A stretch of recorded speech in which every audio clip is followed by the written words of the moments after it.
Doctor Zahed, না আপনি কি জোক ডিপ ব্যাপার, স্টেট ফুয়াদ ভাই সম্পর্কে এর একটু কথা বলবেন, বলি। একটু বলবেন? আচ্ছা, তার আগে একটা জিনিস বলি। ফুয়াদ ভাই যেটা বলছেন, জাতীয় সরকার যদি হতো উইদিন দ্য কনস্টিটিউশন, তাতেও প্রবলেম ছিল না আসলে।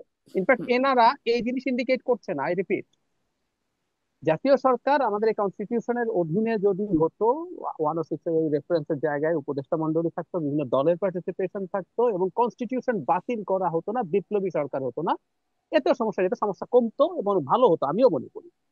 আবারও বলছি, ওনারা যেটা করছেন, যেটা হাসনাত আব্দুল্লাহ আমার সাথে বসে বলেছেন, যে তাদের সবচেয়ে বড় ভুল ছিল বিপ্লবী সরকার তৈরি না করা, সংবিধান উইথেল না করা।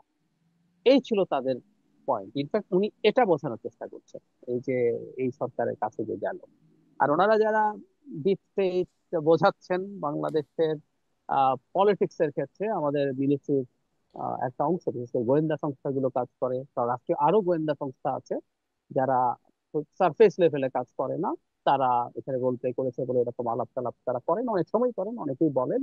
একসময় তাদের যথেষ্ট রকম বাংলাদেশের পলিটিক্স এর ব্যাপারে তাদের ইনভলভমেন্ট ছিল, এক সময় না আসলে হিস্ট্রিক্টলি ছিল, কিন্তু যে জিনিসটা জরুরি সেটা হলো গত সময়গুলোতে এটা অনেক বেশি বেড়েছে। এখন যেটা হয় যে এই যে শেখ হাসিনার পতনের পরও ওই কালচার থেকে কতটুকু ফিরে এসছে সেটা একটা প্রশ্ন, আমি আসলে জানি না। এবং এই এই যে এই ব্যাপারে আসলে তার সাথে আমার খুব সরাসরি কথা হয়নি যে তারা কতটা ইনভলভ, এখানে তারা আসলে সেটাকে ইনভলভ করার চেষ্টা করছেন। আর দ্বিতীয় হচ্ছে ডিপ স্টেটও না, তারা তো আসলে সরাসরি আসাদ আব্দুল্লাহ বা আরো অনেকে সরাসরি সেনা প্রধানকেও ব্লেম করেছেন, হুম। সরাসরি ব্লেম করেছেন যে সেনা প্রধানই এই ধরনের বিষয় তাহলে চেয়েছেন। কি ডিপ স্টেট আসলে সেনাবাহিনী?